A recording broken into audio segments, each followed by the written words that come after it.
comfortable at all? Hell yeah, I felt comfortable. Zepeda, he's a monster, bro. He's tough. He came in there, he pushed me to another level, so I appreciate him so much. What about all those Tom and Jerry comments now? Have you got a message to all those people that I told them Jerry was coming in here to whoop Tom ass, so Jerry came in here and whooped some ass. Sure, thanks. Shakur, how you feeling after the victory, bro? I feel good. You did phenomenal out there. Coach Wally, your reaction, your grandson. What do you think about the fight, man? I think it's a great fight for him, you know.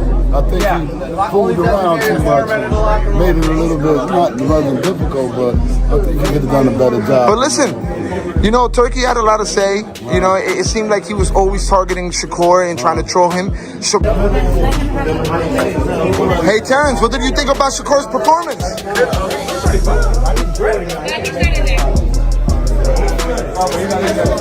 Shakur, but I still think Shakur can get him. But I don't care. His performance was a performance tonight. It is what it is. He did what he had to do against this dude. You know what I'm saying? Made him look like a rookie in my opinion. So he literally just walked dude down doing whatever he wanted. Hey, he was this close to him. I mean, who can do that? Once I started seeing who can do that? Stop him. No, I wanted it. No.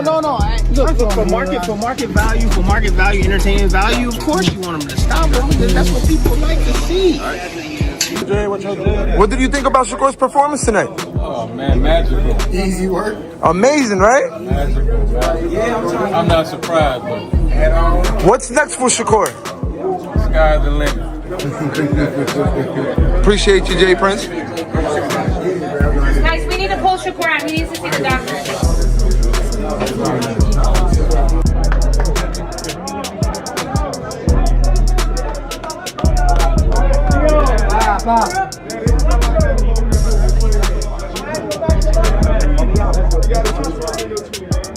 Bro, what you did in the locker room?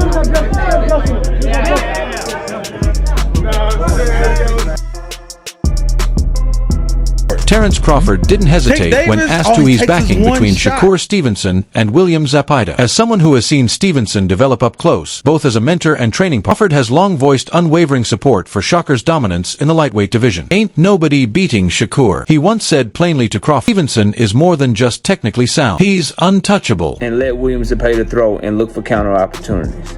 Or will he just simply use lateral movement and try to outpoint William Zepeda? Because that's not going to get Zepeda tired. That's not going to catch his attention. And will Zepeda be able to work against Shakur Stevenson and cut the ring off and still keep his work rate up?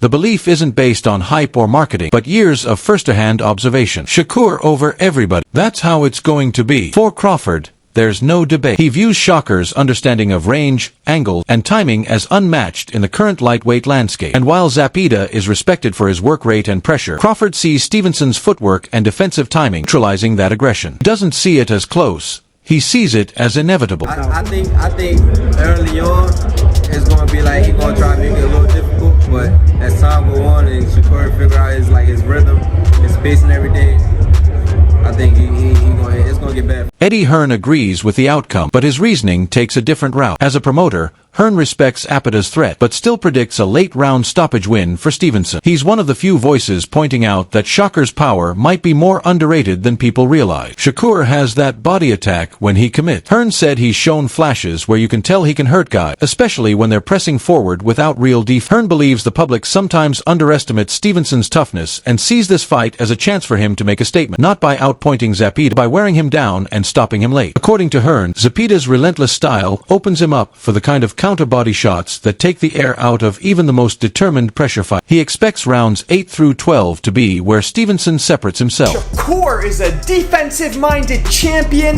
that's slicker than an Exxon spill, squaring off against the brawling Zepeda, who throws with more volume than a JBL speaker. While Zepeda rocks an 82% knockout percentage, he's not a one-hitter quitter. He pours on the pressure to get his stoppages, dropping more accumulation than the '93 Blizzard. So Williams' best strategy is to tag Shakur. Taimo Lopez, on the other hand, doesn't speak with as much finality. He's been all over the map with his predictions involving Stevenson. When asked about Shakur versus Devin Haney, Lopez gave the edge to Stevenson. Shakur is very technical. I give him the edge in that one, Lopez admitted. But when the subject shifted to matchups involving big punchers like Gervonta Davis, his tune changed. Tank knocks him out, Tio said confidently. I'd give him the slight edge over Shakur. 55-45. Activity? Yeah. It's just I don't think Shakur could hurt him. I don't think Shakur can hurt him. I don't think Shakur's going to make him look amateurish in spots. He will. But I don't think those spots are going to be, I don't think he's going to do it enough. Right. I don't think he's going to have enough of that in him. And then there's going to be times where Zepeda is just all over Shakur, and that's why it's a tight fight. And it goes. Lopez seems to have a clear red. He believes Shakur handles finesse and volume boxers well, but can struggle against dangerous punchers who close the gap. Regarding the Zepeda fight specifically, Lopez hasn't made a formal, but his past remarks suggest he sees it as a high-risk bout for Shakur. He's warned before that if Stevenson doesn't throw more combinations and sits back too long, someone like Zepeda with his engine and output could make it ugly. For Lopez, it's not a mismatch. It's a live fight, especially if Stevenson chooses to fight cautiously. Shakur Stevenson, what type of fighter is he? Exactly like Floyd Mayweather, okay?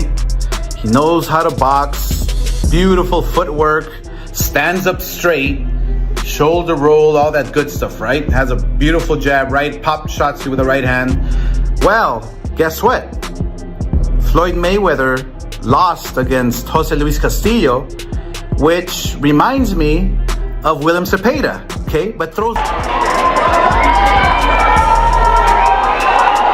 What did you say to his family in the crowd? I don't know who that was, but I heard somebody say such and such cabron. So whoever said such and such cabron, I stick the middle finger to them, and I stand by that. You waited a long time for this kind of opportunity on this kind of stage against this kind of opponent. How are you feeling 24 hours away from the fight? Honestly, I'm prepared. I'm ready. I try not to think about the future. I try to where I'm gonna make them hate me even more. Nah, I saw that tweet you just put out. Yeah. That was just last night. I'm like, this is good timing right here. It seemed like a little bit of an apology to Turkey. Yeah. But more. Calling this dude out for 3 years. I heard Oscar say that they've been trying to get this fight for 3 years, but they're lying. They had opportunity to fight me before. They turned it down, and it was all Oscar. So come Saturday night, I'm coming in here to beat his ass. He gonna come, he gonna be tough, strong, but I'm coming to whoop his ass. I stand by that. I'm f***ing him up. Yeah. Zepeda versus Stevenson, this fight goes one or two ways, right? It's all based on ring size. If Shakur gets the bigger ring, the fight is in Shakur Stevenson's court. If Zepeda gets the smaller ring, the ball is in Zepeda's court. I favor whoever gets the ring size, because Shakur Stevenson ain't got the work rate to keep up with Zepeda. He ain't got the